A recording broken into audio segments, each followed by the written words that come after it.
ابن ابی الحدید معتزلی نے اپنے مقدمہ نہج البلاغہ میں لکھا کہ حضرت عمر نے یہ اعلان کیا تھا کہ اگر مسجد میں علی موجود ہوں تو خبردار کوئی فتویٰ نہ دے، وہ ذلیل ہو جائے گا۔ علی کی موجودگی میں اگر فتویٰ دیا تو اس کے معنی فتویٰ اور شریعت جو علی سمجھتے تھے، یہ بات حضرت عمر بھی جانتے تھے۔ خلافت کے ہر ادوار میں علی کی حیثیت ایک بڑے عالم کی تھی، جیسا کہ ابھی آپ نے بھی فرمایا، آپ نے بھی فرمایا، کون صاحب نے بھی فرمایا۔ تو ان چیزوں کو ہمیں بار بار بیان کرنا چاہیے۔ تو اب علی کو بھی عالمین کا ہونا چاہیے۔ تو اب اگر مولا کائنات کہہ دیا تو اس میں کون سے شرک ہو گیا، کون سی مصیبت آفت آ گئی؟ اب مولا کے معنی ولی ہیں، بے شک۔ اب ولی کے معنی اگر 18 معنی ہیں تو 18 معنی میں سے 17 معنی رد ہو جائیں گے، اس لیے کہ اللہ خود اپنے کو ولی کہہ رہا ہے، میں ولی، رسول ولی، اور وہ تیسرا ولی ہے جو رکوع میں زکوٰۃ دے رہا ہے۔ تو اللہ جب ولی ہے تو اب 17 معنی ولی کے نہیں ہوں گے، ایک ہی معنی ہوں گے۔ جو اللہ کے لیے ولی ہوگا وہی رسول کے لیے ولی معنی ہوں گے اور وہی علی کے لیے ہوں گے۔ تو اگر عالمین کا رب اللہ ہے، عالمین کے نبی رسول ہیں، تو پھر ولی بھی عالمین کے لیے ہے کہ وہ عالمین کی باتیں بتائے۔ اور یہ دعوت صرف حضرت علی نے کیا ہے کہ سلونی، مجھ سے پوچھو، میں ازل سے ابد تک کی باتیں بتاؤں، میں زمین کے راستوں کی طرح آسمان کے راستوں سے واقف ہوں، اور جو میں بتا سکتا ہوں اس سے پہلے کہ میں تم میں نہ رہوں پوچھ لو۔ ایسی دعوت تو کسی نے نہیں دی۔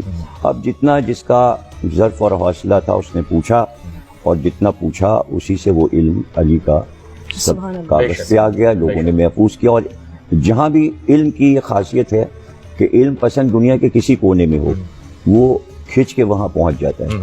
تو جب علی نے مسجد کوفہ کو علم کا مرکز بنایا تو یونان کا عالم بھی آ گیا، ایران کا عالم بھی آ گیا، روم کا عالم بھی آ گیا۔ جہاں جہاں علم تھا وہ بھاگ کر دوڑ کر وہاں آ گیا، اور پھر اس نے اپنے ظرف اور اپنے علم کے مطابق علی سے پوچھا۔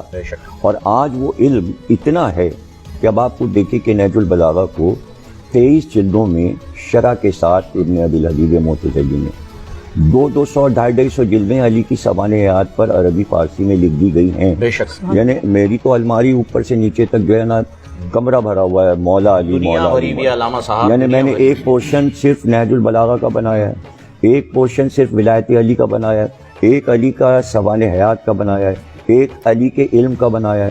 صرف آپ وہ کتب خانہ کمرہ میرا دیکھ لیں جو علی سے بھرا ہوا ہے۔ اور دنیا کے کتب خانے، یعنی میں دنیا کے ہر بڑے کتب خانے میں گیا ہوں، کانگریس لائبریری واشنگٹن گیا، ہالینڈ کے، جرمنی کے، فرانس کے، لندن کے بڑے کتب خانے، آپ یقین کریں صرف میں کہتا تھا علی، تو لائبریرین جو مقرر ہے انڈیا ہافس لائبریری میں، بہت بڑی لائبریری ہے، وہ بس کہتا تھا اور وہ چیز لا کے میز پہ رکھ دے۔ وہ کہتے تھے 2 منٹ میں کتاب آتی ہے، وہ چاہے کسی منزل پر ہو وہ جناب آ جاتی ہے۔ میں نے کہا حضرت علی پہ جو انگریزوں نے کتابیں، انہوں نے تھوڑی سی دیر میں جناب ڈھیر لگا دیا۔ بالکل سبحان اللہ، یہی وہ علم۔ اب اس میں آپ کو ایک واقعہ سنانا چاہ رہا ہوں، جو لوگ سن رہے ہیں۔ ایک عیسائی عالم ہے، اس کا نام ہے جارج جرداق۔ ابھی عدل پہ بات کر رہے تھے مولانا، تو اس وقت مجھے یہ بات یاد آئی۔ تو جارج جرداق نے ایک کتاب لکھی حضرت علی پر، اور اس کا نام اردو میں ترجمہ میں بتا رہا ہوں، ندائے عدالت انسانیہ۔ ابھی مولانا نے حضرت عمر کا ایک واقعہ سنایا کہ وہ صرف اسلام کے فیصلہ کرنے والے نہیں بلکہ کائنات کے ہیں۔ بے شک۔ تو اس نے یہ لکھا کہ علی عدالت انسانی کے فیصلہ کرنے والے، یعنی آواز آ رہی ہے انسانی عدالت میں علی علی، وہ اس نے لکھا۔ وہ پبلشر کے پاس چھاپنے کے لیے لے گیا، تو اس نے کہا بھائی کاہے پہ لکھا؟ اس نے کہا حضرت علی کا نہیں تو مسلمانوں کے خلیفہ اور امام ہیں، تم نے ہم کیوں چھاپیں؟ عیسائی پبلشر نے کہا۔ تو وہ کئی جگہ گیا اور کتاب نہیں چھپ پائی۔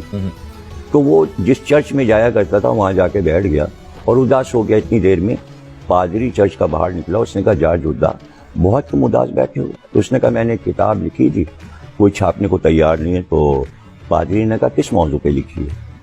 اس نے کہا میں نے حضرت علی پہ کتاب لکھی ہے۔ تو پادری نے کہا تم نے حضرت علی پہ کیوں لکھی کتاب؟